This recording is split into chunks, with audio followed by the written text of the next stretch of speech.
Sing mo sing fra ai ke ken ai ke kham ai sang sing mo sing fra chau ka oi chau ka oi chau ka oi chau ka oi chau ka oi chau ka oi chau ka oi chau ka oi o cao chau lung su ka va ma ka mung don sun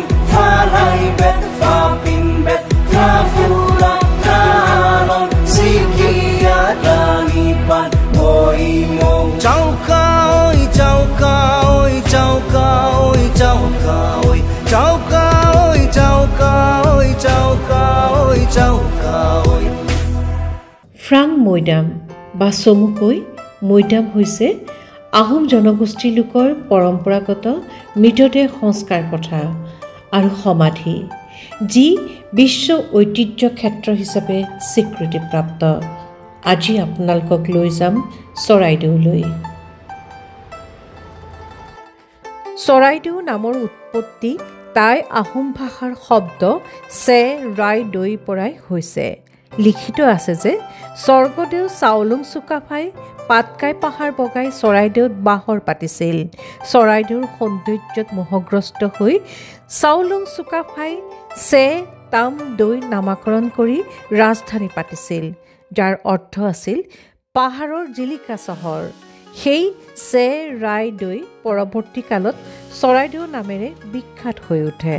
চৰাইদেউৰ মৈদাম ইজিপ্তৰ পিৰামিডৰ সৈতে তুলনাযোগ্য আৰু ই মধ্যযুগীয় দিনৰ অসমৰ ভাস্কৰ্য শিল্পী আৰু ৰাজমিস্ত্ৰীৰ উৎকৃষ্ট স্থাপত্য আৰু দক্ষতাৰ উন্মোচন কৰে। চৰাইদেউত আহোম যুগৰ 150টাৰো অধিক মৈদাম দেখিবলৈ পোৱা যায়।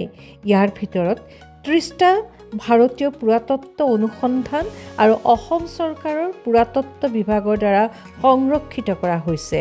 মৈদাম প্ৰথাত মৃতদেহ স্নান কৰাই ৰুংদাং অৰ্থাৎ কাঠেৰে সজা এটা বিশেষ ধৰণৰ পেৰাৰ ভিতৰত মৃতকৰ সৈতে মৃতকে জীৱিতকালত ব্যৱহাৰ কৰা সামগ্ৰীসমূহ যেনে ছালপিৰা, হেংদাং, শৰাই, কটাৰী, চূণৰ টেমি আদি ৰখা হয়।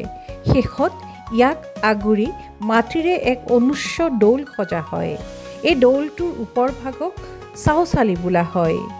এই মৈদামসমূহ চাবৰ কাৰণে দেশী বিদেশী পৰ্যটকে ভিৰ কৰা দেখা যায়। স্থাপত্যৰ ফালৰ পৰা ই এটা বা তাতোধিক কোঠাৰ সৈতে এটা বিশাল মাটিৰ তলৰ কোঠালিৰে গঠিত, যাৰ ওপৰত গম্বুজময় অধিগাঁথনি থাকে আৰু মাটিৰ টিলাৰ আবৃত আৰু বাহিৰৰ পৰা ইয়াক অৰ্ধকোলাকাৰ টিলা যেন লাগে। 2014 চনত চৰাইদেউৰ আহোম মৈদামসমূহক ইউনেস্কোৰ বিশ্ব ঐতিহ্য তালিকাত অন্তৰ্ভুক্ত কৰাৰ বাবে ভাৰত চৰকাৰে প্ৰস্তাৱ আগবঢ়াইছে। চৰাইদেউ মৈদামক ভাৰত চৰকাৰ আৰু অসম চৰকাৰৰ দ্বাৰা সংৰক্ষিত আৰু পৰিচালিত কৰা হয়। শেহতীয়াকৈ চৰাইদেউৰ মৈদামসমূহক সাংস্কৃতিক শ্ৰেণীৰ অধীনত ইউনেস্কোৰ বিশ্ব ঐতিহ্য ক্ষেত্ৰ হিচাপে স্বীকৃতি দিয়া হৈছে।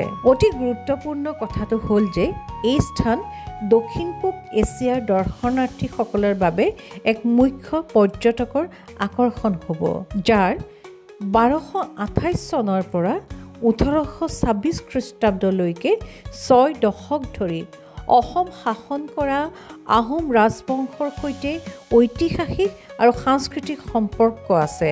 আহোম স্বৰ্গদেউসকল তথা ৰাজ পৰিয়ালৰ বীৰত্ব তথা সাহসৰ অমৰ কথা বহন কৰি অহা এই মৈদামসমূহ সমগ্ৰ অসমবাসীৰ লগতে ভাৰতবাসীৰ বাবেও গৌৰৱৰ প্ৰতীক।